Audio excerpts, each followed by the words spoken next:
Okay, we are alive. Tim is here. Oh, Tim can't stay, but it's okay.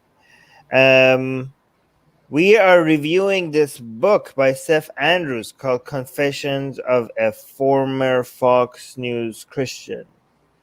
We're here with Vince. Vince is very helpful because he keeps reading books so fast, and that's why he's a great asset to have. Let me focus on him a little bit before we go to the trailer of the book.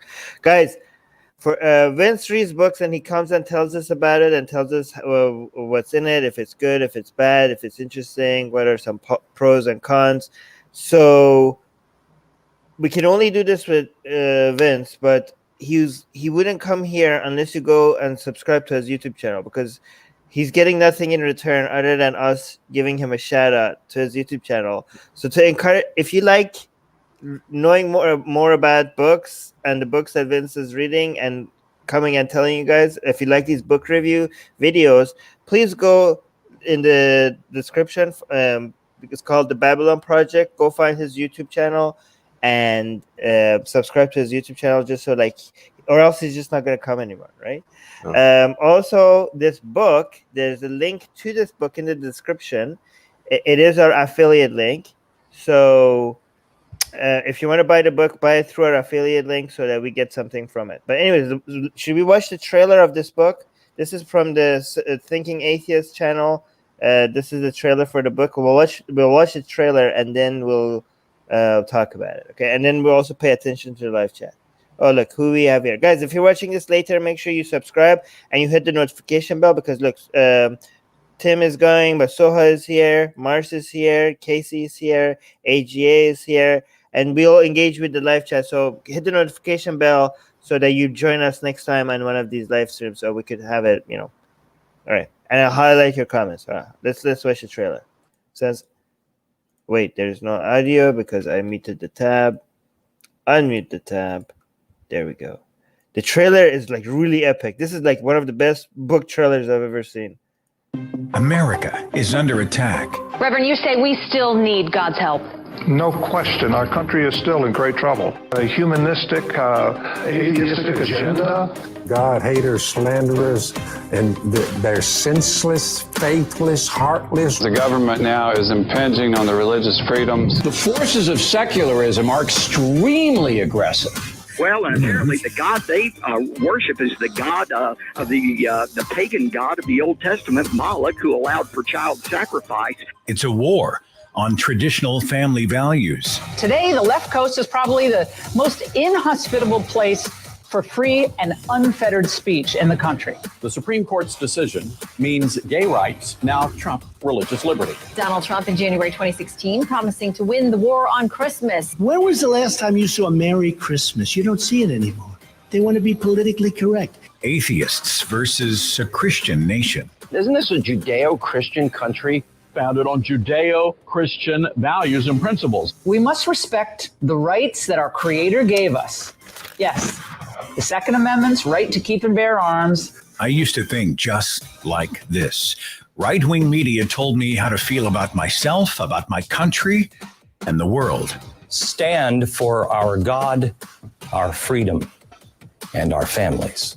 In that world, I was terrified of secular humanists. Today, I am a secular humanist. Take a journey with me into Christian nationalism, right-wing radio, God and guns, crime and punishment, the bloody Bible, and the myth of traditional American values. I'm Seth Andrews. I'm a former Fox News Christian. And these are my confessions. The new book, Confessions of a Former Fox News Christian, is available now in paperback and hardcover. Or listen to the Audible version, narrated by Seth Andrews. Get your copy today. Ooh. Find out more at sethandrews.com. The Audible versions and narrated by him. You guys know how amazing Seth Andrews sounds. So the Audible version is narrated by him. This is the book, right? And guys, if you do get the book, once you're finished reading the book, leave him a review on Amazon, because that will really encourage more people to go buy it if it gets more reviews, okay? So yeah, and again, use our affiliate link. It's in the description. But here, so Vince, you read it. How long did it take you to read it? Not long, 3 days maybe. I read maybe around 70, 75 pages a day. It's pretty short. It's 200 pages, but it's a quick read because it's a lot of fun.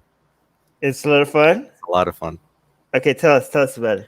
Yeah, so he basically goes through the first few chapters, he goes through the mentality of the Fox News paradigm, where it's not as simple as the conservative mentality, because Fox News is a whole different beast, since it started off with Roger Ailes as basically a propaganda machine, and they admitted this to themselves. They wanted to be bombastic, and so he goes through the history of Fox News, how it became what it is today, and then he talks about his own indoctrination into these views, how he considered himself a fundamentalist Christian. He grew up in Oklahoma around like-minded people, and as he said in the trailer, he viewed everybody else, secularists, Democrats, liberals, as the other, the dangerous other. And then he goes over talking about how Fox News caters towards conspiracy theories, how they have this whole agenda that is very anti-LGBT rights, very anti-humanism, and very pro-religion. The main spotlight of the book, I think, aside from Fox News, is religion itself. He highlights that quite a bit, because that's, in a way, that's central to Fox News. A lot of what they believe is tethered very strongly towards their, as they said, and as Fox News said themselves, to this idea that the United States is built on Judeo-Christian values. And it's a lot of fun, mainly because Seth Andrews himself is very funny. And so he throws in a joke here and there. I like his memes that he shares on Twitter. He's a great guy. He has a great voice. So I had a lot of fun imagining him reading this out to me. And I really enjoyed the book. It's a lot of fun, and I recommend everyone give it a read. It's a nice departure. It talks about like really dark topics, obviously. Like but what? well, mainly talking about how like Fox News is very isn't a big fan of this whole like LGBT and secularism. And so they call him as like I mean, you basically saw it, right? Like Sean Hannity goes haywire on this sort of stuff, especially Bill O'Reilly goes haywire on this whole sort of stuff. But it's not as dark as like the other books that we've been reviewing. It's nowhere near as dark as How to Be an Anti-Racist. It's nowhere near as dark as like Cynical Theories. It's and that's mainly because Seth Andrews himself is funny. He jokes about it. He makes some jabs. He's very insightful. He's incredibly intelligent, making this book a quick and fun read. Actually, Mars read my mind, because I just wrote here, woke cult, because I wanted to say exactly what Mars is right now just saying in the live chat, okay? Because Mars is saying, with all the problems with the woke left, this book was a good reminder about what's wrong with the right. LOL. Yeah, and I think that this is what we need right now, because I really believe that the woke dogma, the woke cult, because it's new to us, it's getting a lot of our attention, and we have to remember that the Christian right in the United States, the Christian right is a bigger threat to Enlightenment values than the woke cult. Okay, the woke cult, the difference is that one of them is growing and one of them is, their influence is declining, right? So the Christian right's influence is declining and the woke dogma's influence is increasing, but the Christian right's influence is still significantly higher, right? In politics, in media, like both. Actually, just look at these two, right? For example, woke dogma is not influential in politics, right? They are creeping into mainstream media, but the Christian right is in mainstream media. They have all their hooks and influences in all the places that the woke dogma wishes to eventually one day be able to have, right? So I think this is a book is exactly like for all the people here that have been at war with the woke dogma and trying to stop them gaining influence, I think this, like, to get like some perspective and step back and be like remind themselves of where the bigger enemies really are. This book is like a perfect, like, okay, let me set my perspective again to realize where the main threats to Enlightenment values are. And again, the Enlightenment values that you in your summary you mentioned, they're when it comes to Enlightenment values, the list is big, right? But you mentioned they're anti-LGBT, They're against secularism. So that by itself is like some of the Enlightenment values that we care about. And they're also very much in favor of, not only they're in favor of Judeo-Christian value, they have this revisionist mission of making the United States making it seem like it's founded based on Judeo-Christian values, and they want to make Judeo-Christian values to be influencing media and politics. And obviously those are anti-Enlightenment values that we want to fight against, right? What are your thoughts on that? Excuse me. Yeah, I think Mars and you are absolutely right. One of the things that really annoys me the most is that so many people lose the plot on this topic because they're probably on Twitter for so long and for so many hours a day that it seems to them like the entire world has gone just woke, and so they think that that's probably without even a close second that's the main target. But right. What people and I can name off a few people who do this, but people can't lose the plot on this. Oh, I mean, Dave Rubin, obviously, it's the obvious one. Okay. Yeah. But what people also need to recognize is the dangers that come from the right, and that come from the Christian right specifically, I guess, the Judeo-Christian right specifically. And people keep forgetting just how much power Fox News has. It's not like they're just this one esoteric, Breitbart website. They're so much bigger than Breitbart. They're so much bigger than CNN and MSNBC combined. They're huge, and they have a huge influence on politics. And Seth Andrews talks about how they were basically catering towards Donald Trump, throwing him softball questions.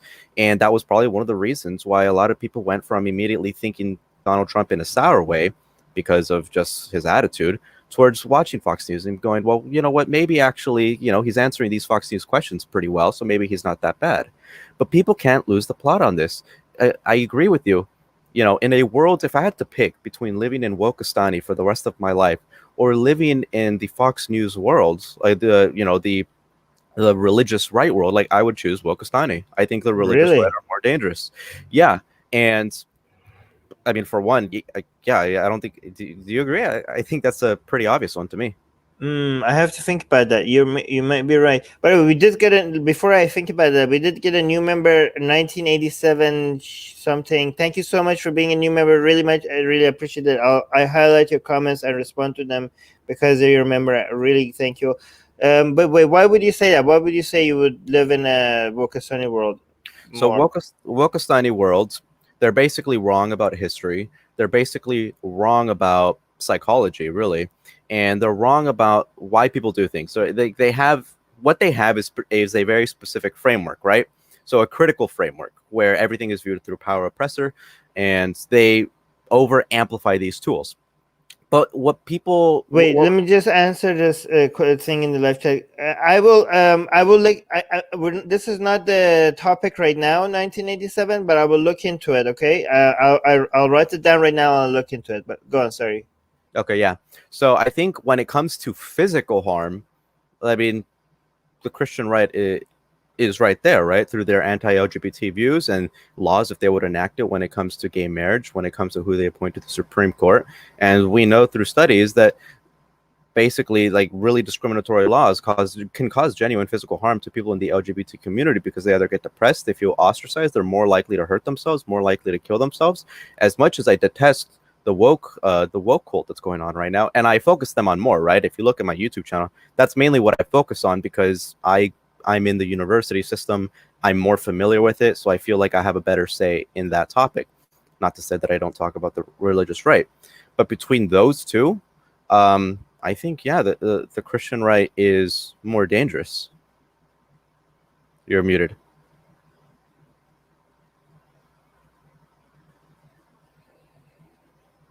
You're muted, Armin. Yeah, sorry, I'm muted because there was a big truck here. I forgot to unmute.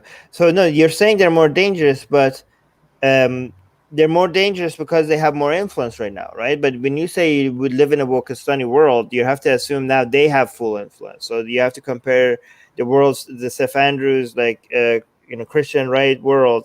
If they have full influence, you can't compare that to the Wokistani right now. You have to compare that to the Wokistani if they also had all the influence and all the power that the Fox News people have today. Like right. like give them the maximum power, maximum influence, would you not? Which world would be worse in that situation? So worst case scenario, what is the worst thing that could happen to someone under Wokasani? I don't want to.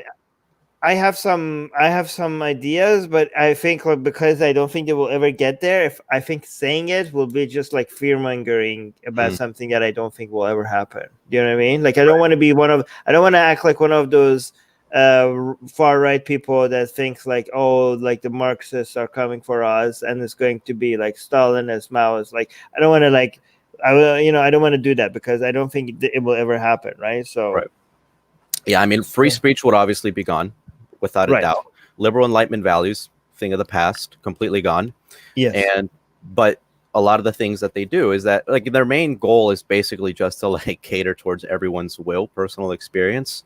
And so, I mean, that's objective reality. Science is gone.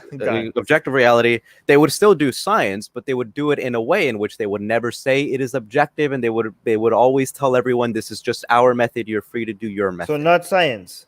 They wouldn't do science. They would just sit around and start telling stories with each other.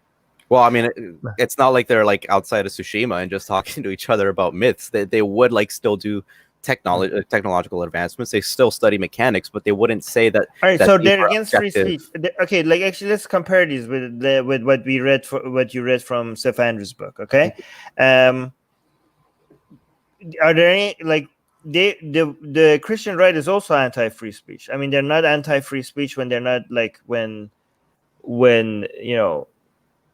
when the mainstream media is left and they trying to like when they get a pushback against their crappy ideas, they're like free speech, but they're also like if they had their way, they would have like movies and video games and music would be limited to stuff that is based on Judeo-Christian values, right? So but are there any examples in Seth's books about how pro censorship the Christian right is?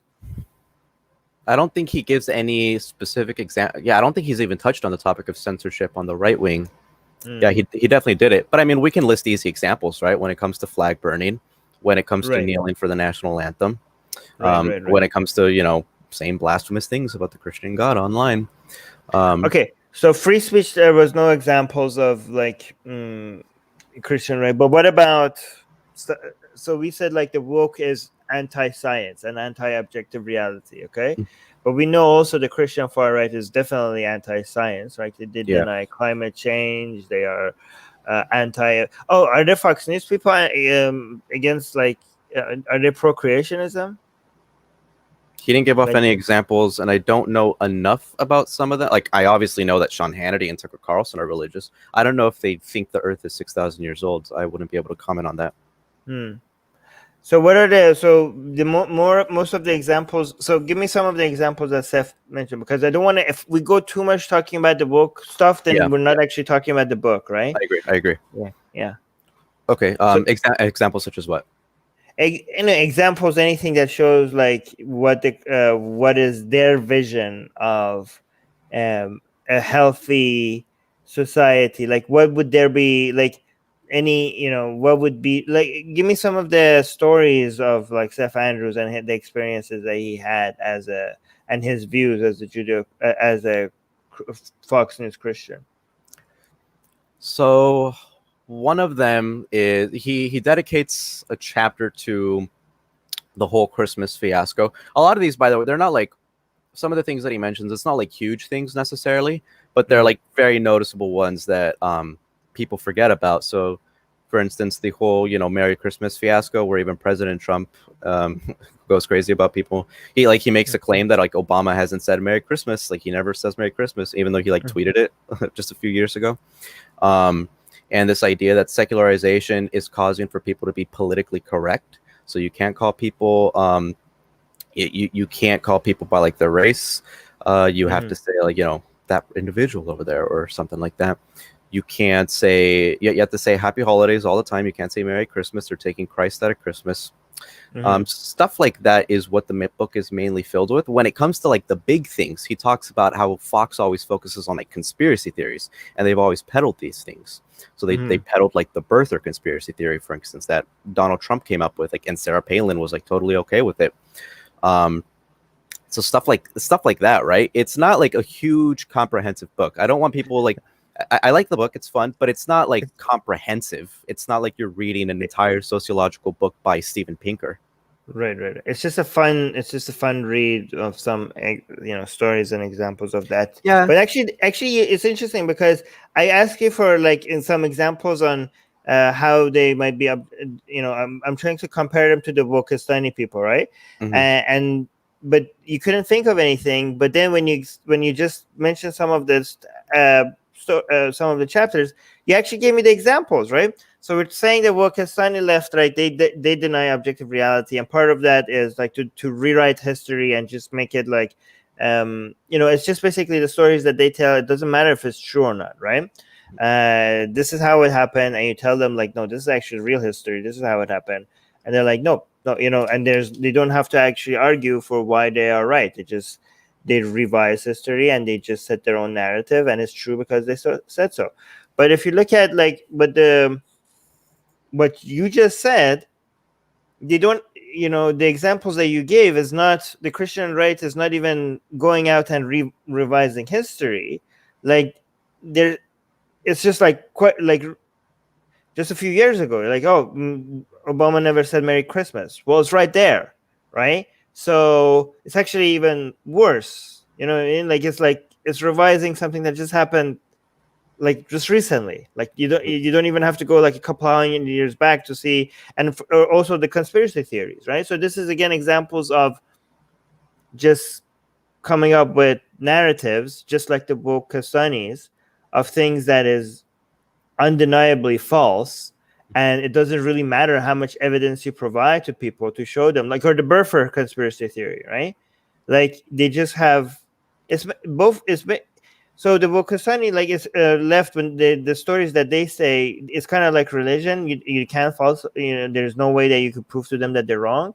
And I think like the Fox News cult is beyond just like the religious claims that they provide with that evidence. It's also there's a lot of things on top of that is just unique to the Fox News people that is not with other Christians. Like if you go to Christians in Brazil or Christians in Philippines, they're not going to have people saying, these are like, there's certain examples that if you mention, like in the United States, people are like, oh yeah, those are Christian. But like, no, these are just your Christians, right? There's certain conspiracy theories and certain, like now we have Q. Can I say that on YouTube? I don't know if I can say that. The Q people, right? People.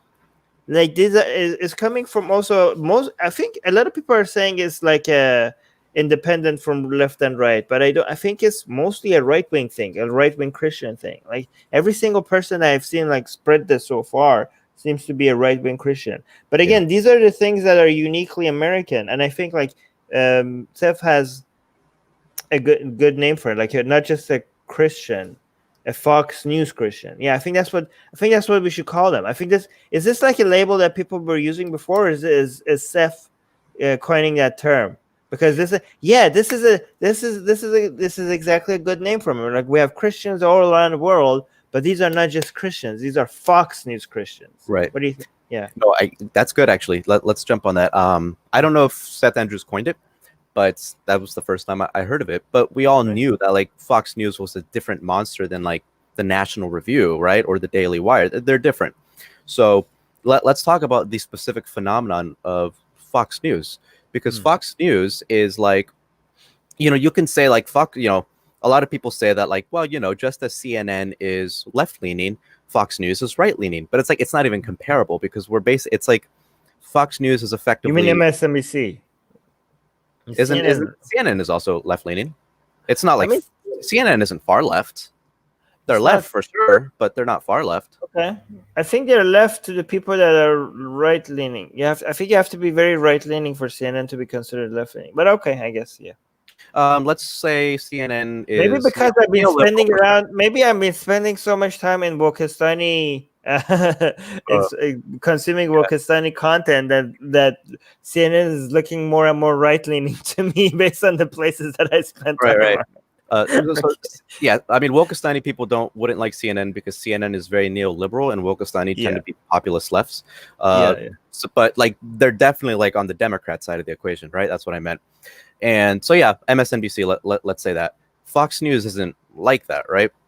Fox News was made as a propaganda machine by Roger Ailes, and they said it themselves, right? Like Roger Ailes, what was his story? Basically, he like helped Nixon win the presidency when he got smashed by Kennedy in that famous televised event where, I'm sure everybody already knows about it, but and then he helped George H.W. Bush, and then he said like, I want to make a news media basically like this. So he viewed politics as a competition, which it was. I mean, politics obviously is a competition, but the main distinction between journalism and competitive politics is that journalism is expected to be objective.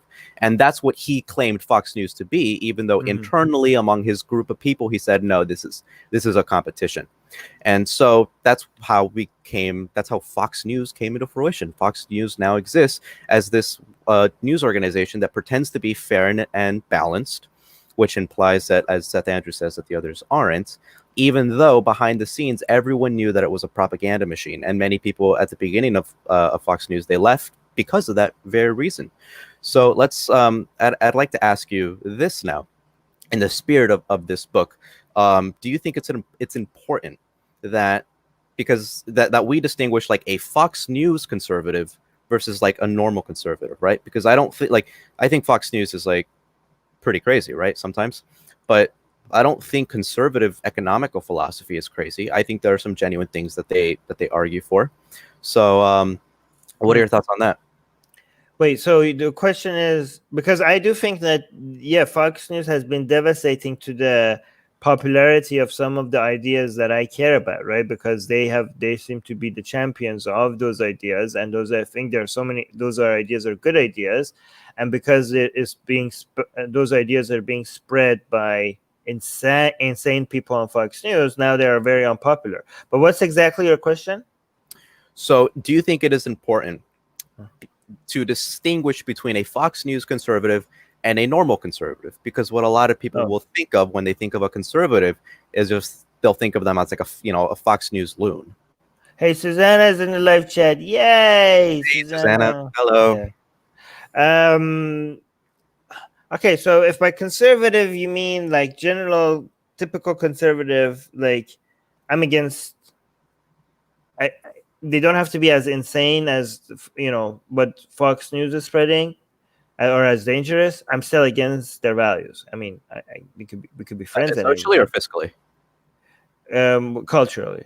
Culturally, right? gotcha. But when you say conservative, I don't think economic. Like when you say conservative, I think cultural issues. I think I don't know, for economic stuff, people usually say libertarian, or they use, I don't know what do they use conservative when they're referring to the economy? Like, is that something people? I think when people say conservative, they're talking about cultural stuff. I've heard people refer to themselves as conservative economically. I don't like. Okay, so I don't like. You know why I don't like that term? Because it shouldn't be conservative, because conservative is about conserving certain values, and it's like, for me, it's like a resistance to change, a resistance to progress, right? I don't know. I don't think free market economics should be seen as anything conservative at all. I mean, I don't like. Okay, maybe the term conservative grosses me out. Okay. And even though I am for free market economics, I don't want the label conservative to be associated with me in any way. I'm just going to say that I just use the term libertarian, right?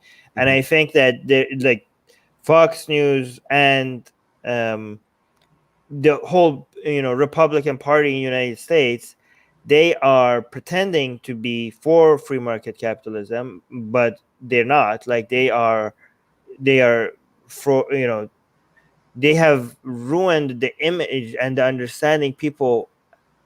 I mean, when people think about free markets, they now think about the Republican Party, and that's not a good representation. I mean, these are people that have supported spending so much money on war, which is like, yeah, good job, you guys are for limited government, but you guys are the promoters of the biggest spending in United States, right?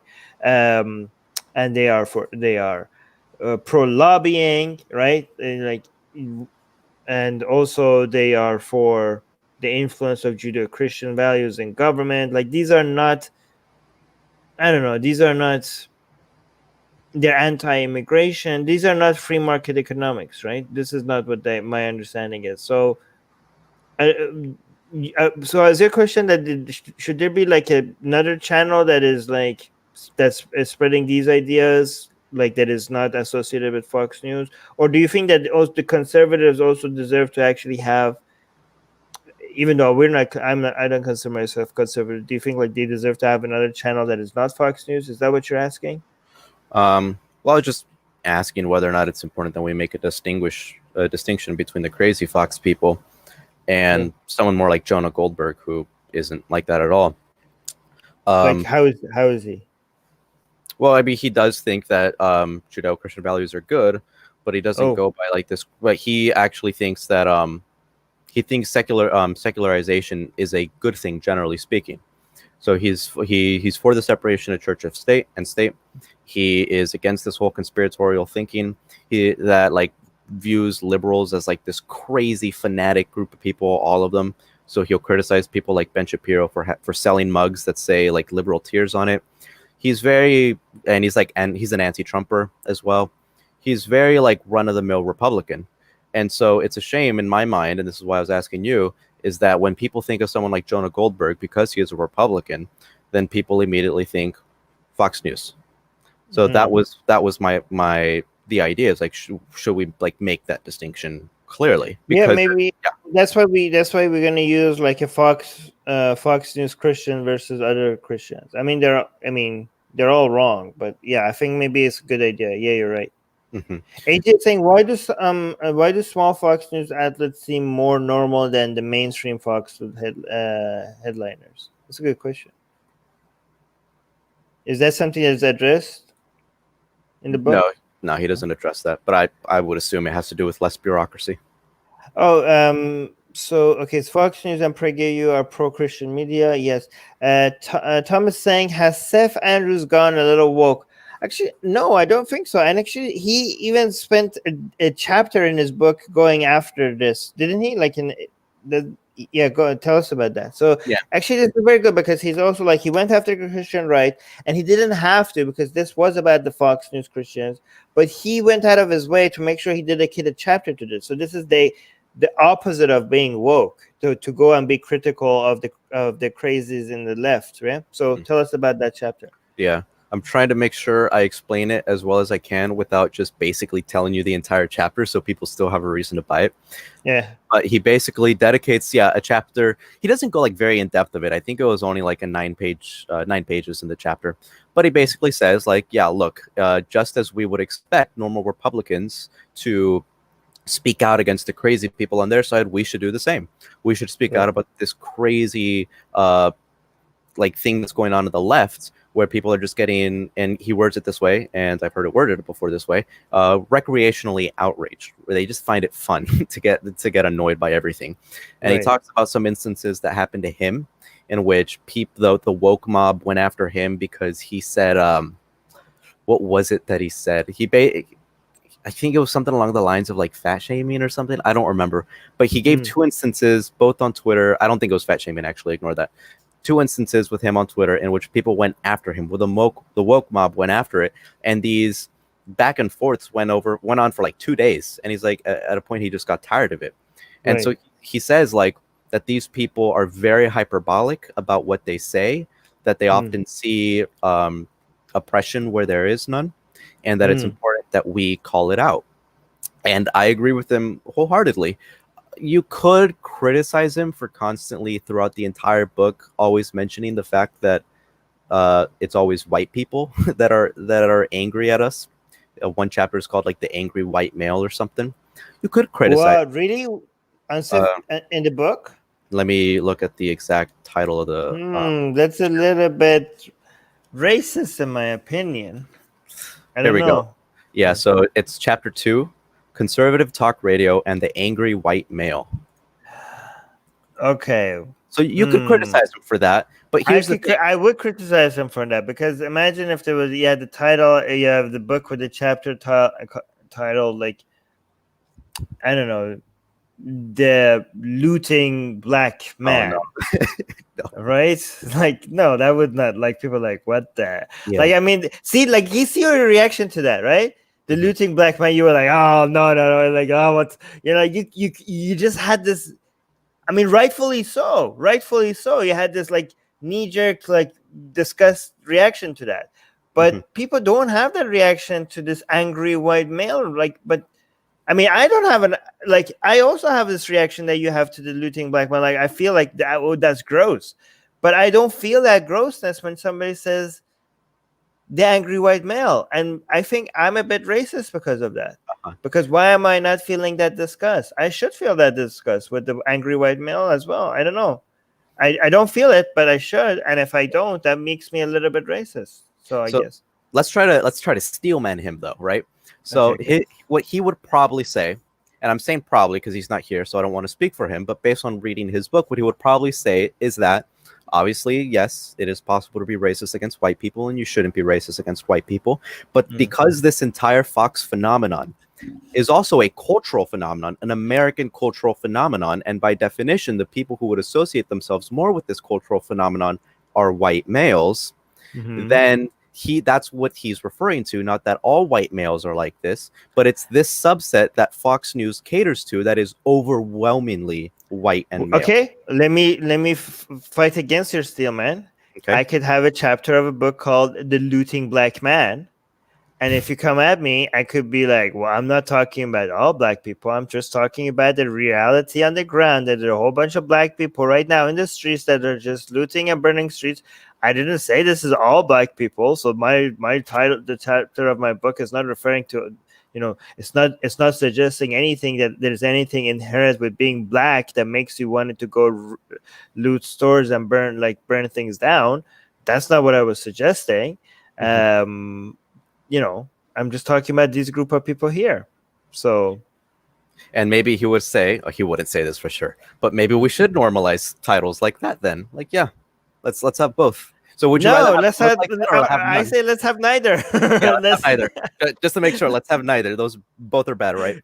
Right. But let's not pretend like we don't understand why one sounds worse than the other, even though both should be on the same level fields. Like, it's obvious why one sounds worse than the other, right? Why? Because one has historically had privilege, still continues to have privilege. So and they're the ones who would constantly never be under the critical aim. And and black people were, right? So black people are viewed as the victims. And because of that, people sort of have this aversion against racism, against, putting any of these people in a negative light. So it makes sense why we have that aversion. That's not saying people. I agree. But whenever people say historically, that to me that suggests because people were doing it before, I get to do it now. Yeah, I agree. Like. Yeah, I agree. Some people have a weird sense of redemption, and they think that matters more than anything else. Right. Susanna is saying to Thomas that on Seth's recent episode of Secular Jihadists, he gets into the criticism of the woke dogma. Yes, guys, check that out. It's not public yet, but that will become public soon. We interviewed Seth Andrews on Secular Jihadists, so look out for that one. It's already out there for patrons of Secular Jihadists. So if you want to have early access to the video version of Secular Jihadists episodes, consider becoming a patron there. Let me actually see. Mars is saying, but in response to whether or not Seth Andrews is woke, Mars is saying he leans a little that way, I think, but I couldn't call him that. He dedicated a whole chapter in the book criticizing our own crazies, and the woke feature prominently in it. I don't think people leaning left. I don't know. I'm not saying Mars is saying that, but a lot of people sometimes kind of suggest that if you're lefty, you're leaning woke. And I just want to, maybe I know Mars is not saying that, but I do want to clarify this. Being left does not mean at all that you're leaning towards woke. Okay, there's being woke is a clear thing. Okay, in fact, the more being left or being liberal requires you to fight for ideas that are in direct opposition to woke. So it's not like, oh, you have right leaning and then you have center and then you go left, and then if you go too left you become woke. No, okay, woke, woke is not the extreme version of is. If more left-leaning people actually understood what woke stands for, they would be rejecting them, because it's the exact opposite of what the left has been championing for the past 100 years, right? So it's not a more fanatic advocacy of left-leaning values. It's fighting what the left has been fighting for. It's the opposite of that, right? So, but I know, Mars, I'm not saying, again, Mars, don't cry. I wasn't suggesting that. I wasn't suggesting that you were saying that. Okay. Mm-hmm. Mars saying Seth is a really good guy. I don't know what ARN is referring to here. Okay, ARN is just talking to AGA. Oh, I think he was talking about the affiliates independent, usually controlled. But yeah, why are local Fox News outlets not as crazy as like the mainstream one? I think that's what he was referring to, or she. Thomas is saying CNN is always in favor of cops. This person is saying CNN is definitely a biased news. If you guys want to see the fact check news, I recommend Political Fact for fact checking. Okay. I was gonna say something here. So this is a very unique situation, like with the news outlets in the United States, that there's big competition. Like, oh, we appeal to the left, we appeal to the right. I mean, I don't know. Yeah, actually, it's not unique. Other countries are like that as well. But a lot of people think that this is why there's a big case to make for government-backed news outlets, kind of like the BBC in the United Kingdom, that are legally obligated to stay unbiased. Like it's in the public interest for the government to provide a news outlet and news sources that it's not just responding to a market need. You know what I mean? Like right now, CNN, MSNBC, Fox News, it's about making profit, right? Right. I mean, and you can't blame them for that, because they're for-profit companies. They're supposed to they have to. They have their shareholder meetings, and they need to show why more people are watching their channels, right? So there's some dedication into trying to get some of the news at least accurate, because they need some credibility. But it needs to be entertaining, right? And it also needs to get people's. They're motivated to confirm their audience's already existing biases, because if they don't, then they will just leave them. So how dangerous that would be if your profit model requires you to deliver the news in a way that confirms the biases that your audience already has, instead of challenging it, right? That seems very unhelpful, right? And again, I say that as a free market capitalist. Again, free market capitalist, people confuse that with anarchist.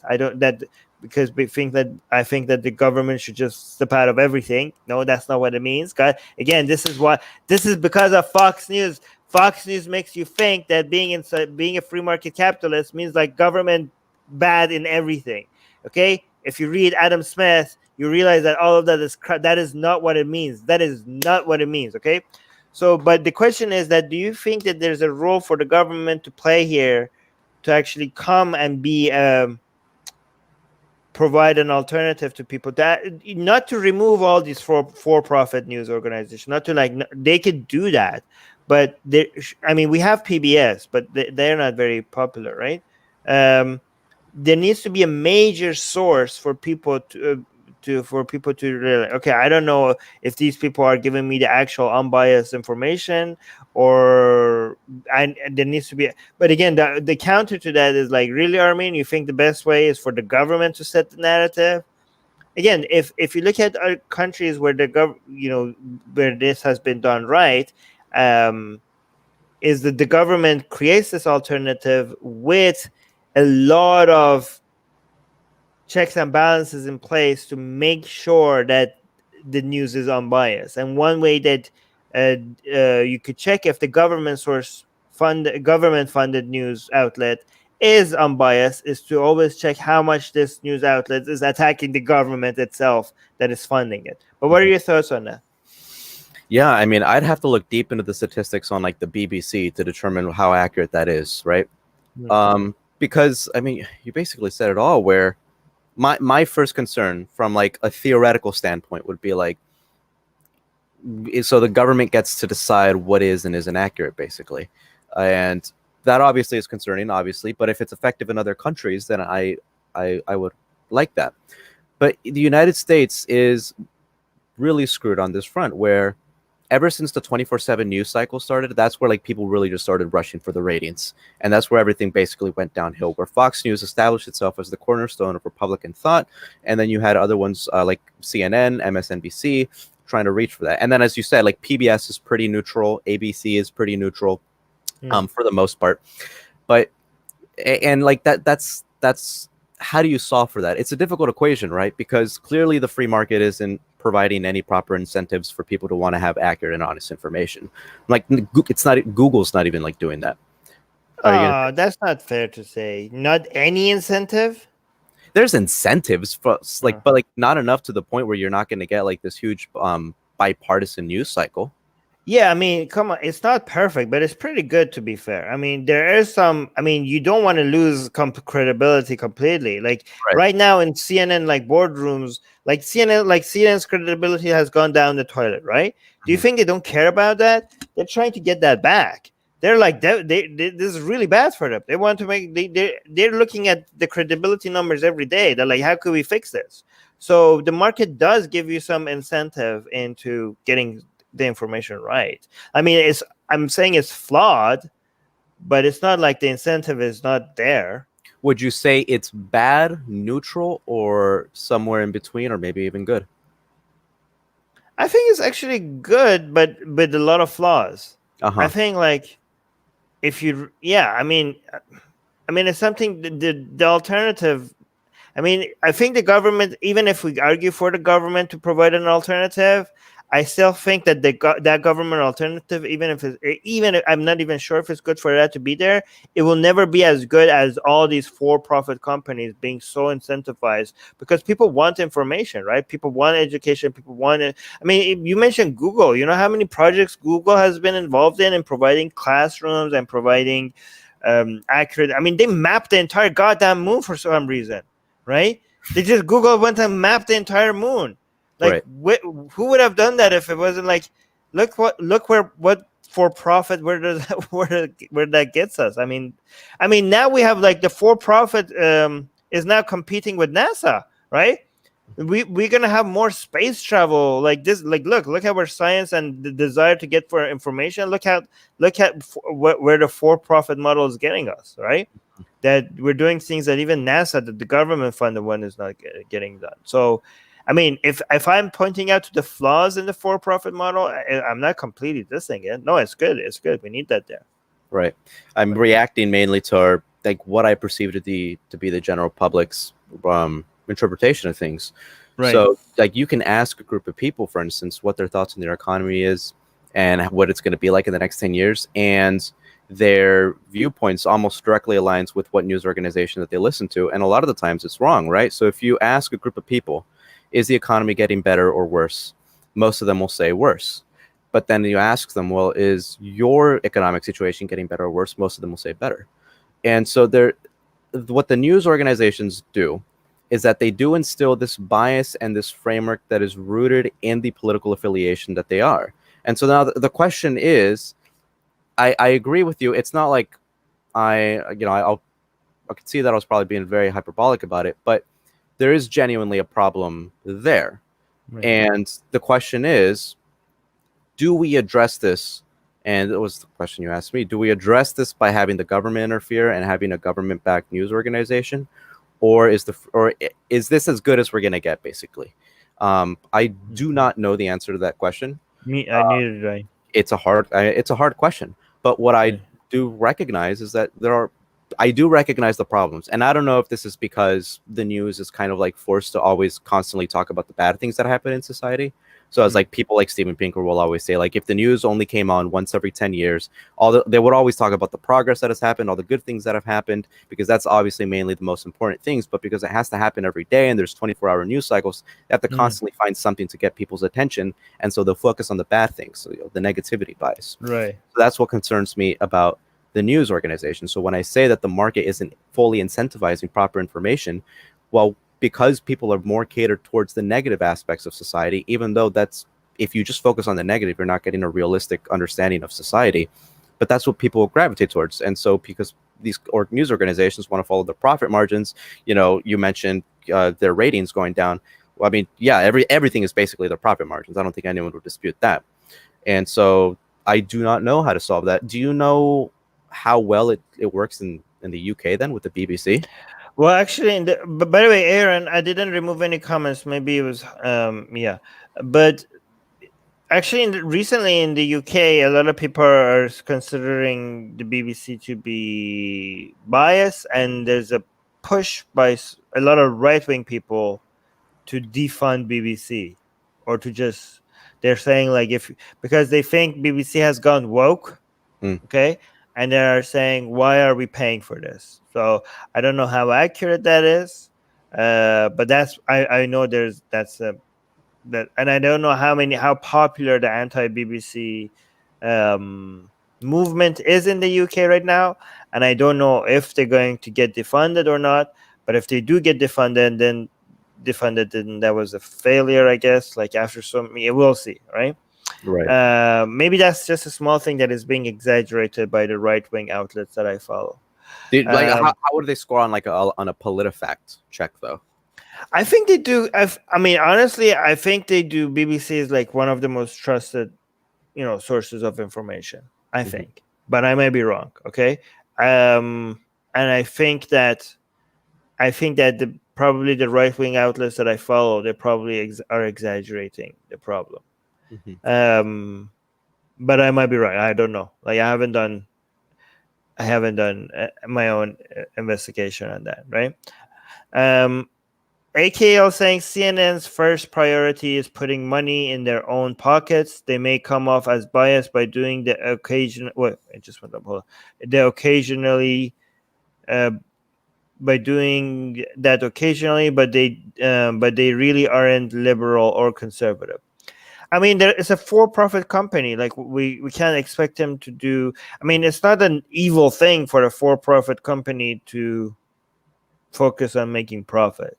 You know what I mean? That's what it's designed to do, right? I'm not suggesting AKL is saying that, but a lot of people do seeing making profit as like, oh, you only care about profit. I'm like, well, yeah, it's a for-profit company. Okay. One dislike comes from a pro Fox News sheep. Okay, I don't think so. I think it's one of the Muslims that is now hating on the channel. They don't care what we're talking about. They just hate this channel now. I keep saying every news channel is biased for the nation, for the nations they are in or represent. Every news channel is just look at the Russian news versus the American news channel is political mostly. I don't think so. I think that it really depends if they're government funded or not. Like I think if you're talking about RT, again, that's a propaganda news channel because it's funded by Kremlin. So you could have a lot of news channel. You could have news channels that are anti the government because they make their money out of being out of providing content to a rebellious demand. Like maybe their audience are rebels against the authority, and sometimes the news outlets are catering to that market, and they end up being against their own government, right? I mean, for example, we have MSNBC, for example, being so anti-Trump, right? So there's one example of that, right? Susanna said, me thinking about how much of a sweetheart Vince is. Oh my God. Susanna's simping for Vince. I have a simp. Yes. We have our, yeah. Wow. Now I need like 50 more to catch up with her. Yeah. 50? If that. More like 4. I'm kidding. Oh, wow. Oh yeah, see, I was right. Credible is saying there's a push for hashtag defund BBC. Have you heard about that defund BBC movement? No, I got to get into UK politics. Yeah. Trump has enabled everybody who thinks libtard. ARN is saying the BBC was accused of not representing the general UK public, especially related to the Brexit issues. And folks are saying, why should we pay for media that doesn't represent us? Yeah, I've seen that campaign. Rebels News, LOL. Oh yeah, okay, yeah. IQ is saying he or she was referring to that. AKL saying, I agreed. I was talking primarily to people in chat who were saying CNN was biased. Yeah. Sometimes some of the comments I highlight, I respond to. It's not. I know you guys were not saying that. I'm just mentioning something because your comment just triggered something that I wanted to mention. So people are like, so Armin, that's not what I was saying. But yeah. So I have to keep saying that. Mars is famous for crying about this every time I highlight his comment. So every time I highlight someone's comment and I say something, I have to make it clear, like, I'm not saying that you're saying that. This is just my comment on it. Aaron is saying, I think most folks... Oh, Susanna is laughing. I think most folks will agree that U.S. media is mostly terrible. No. I mean, it depends. It depends on what you compare it to. Mm-hmm. I mean, compared to Iranian media, U.S. media is fantastic. Compared to other first world countries. Other first world country. Yeah, probably. But compared to the world, is probably... Okay, U.S. media compared to the world is probably really good. Compared to other first world countries, is probably bad. Right. So it's all relative. Susanna saying, I'm the five-star general of Vincent Simp Army. That's good. I do want to mention something else before we hit the 1 hour mark. I really do appreciate Seth having that one chapter, even if it's a short chapter, going after the crazies on the left. Mm-hmm. But I do want to mention that he didn't have to do that, because I do think that he did that, and I'm grateful that he did that, and I appreciate he had to do that, but that shouldn't be a requirement, right? Because we shouldn't demand people to always attack, like, do whataboutism. Like, let's say he didn't have that chapter. Let's say he was going after the Fox News Christians, and he didn't mention anything about the Wokistani people. If anybody criticized him for not having that chapter in the book, that would be like a clear example of whataboutism. Mm-hmm. So even though it's good that he had that there, we shouldn't demand that, if you want to go after the Fox News Christians, it's fine to just focus on that and address that as a problem. If you want to go after the Wokistani people, it's completely fine to focus on that without mentioning anything about the far right. You can focus on topics one at a time. You don't have to always address every single problem that is out there.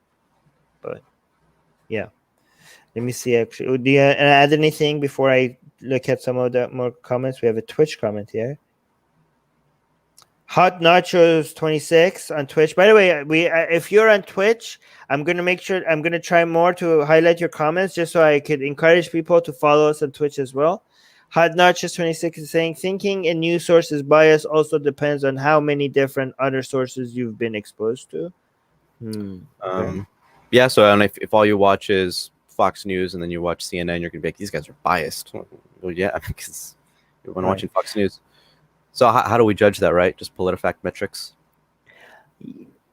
I mean, if you're so exposed to all form of sources, you get them. And actually, you know what? I'm kind of biased into having all these polarized outlets, because I want to see what the right wing, like, I want to have outlets to see, like, I mean, I use YouTube channels. I don't use mainstream media that much, but I want to be able to see what is the narrative that the right wing people are saying. What about the far right people? What about the mainstream left? What about the woke people? What are the communists are saying? Like, I want to be able to have access to all of these things. So, and I think you would be able to, if you expose yourself to all of these people, then you notice the biases of all of them, right?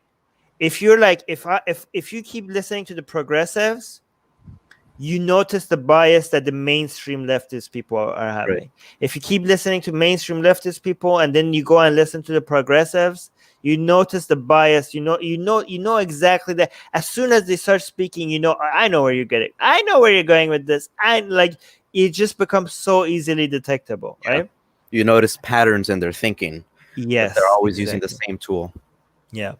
AJ is saying, here in Australia we have Sky News, which is almost identical to Fox News. Yes, I was I was invited. I was on their I was on TV as a guest. Really? I didn't know this. Yeah. When was this? It's almost identical to Fox News in terms of reporting, ideological, and Fox style shows like Sean Hannity. Hot Nachos is saying, thinking in news sources biases. Oh, I already read that thing, right? Yes, I did. Susanna saying Unity 2024 might have a better chance. Mars is saying yes. Hold on. Okay, I think we're good. We'll just do one more comment. Oh, no, I'm not. Here. We're going to last comment. Twitch comment by Ectipus. Guys, make sure you follow us on Twitch. Link in the description. Ectipus is saying, make sure to tell people if they have Amazon Prime, they can link their Twitch account and get 1 subscription on Twitch without additional cost. Oh yeah, guys, if you're a Twitch subscriber, that means that you're helping Atheist Republics financially. So on Twitch, subscriber doesn't mean you're following. It's not like YouTube. On Twitch, subscriber means that you're supporting us financially, and you can support us financially without actually paying anything, which is amazing. I didn't know that you could do that. If you have Amazon Prime, you could go on Twitch and you could get a free subscription to our Twitch account. But even though you didn't pay anything, we get paid.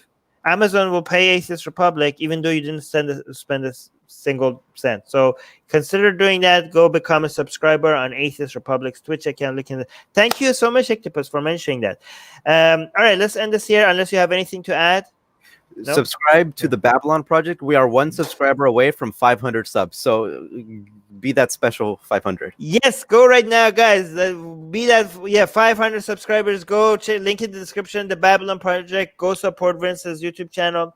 He deserves it. They have such amazing interviews. They have the best guests. I don't know how they get so amazing guests on such a small channel, but they deserve a lot more subscribers given the quality of the content there. Right? Thank you.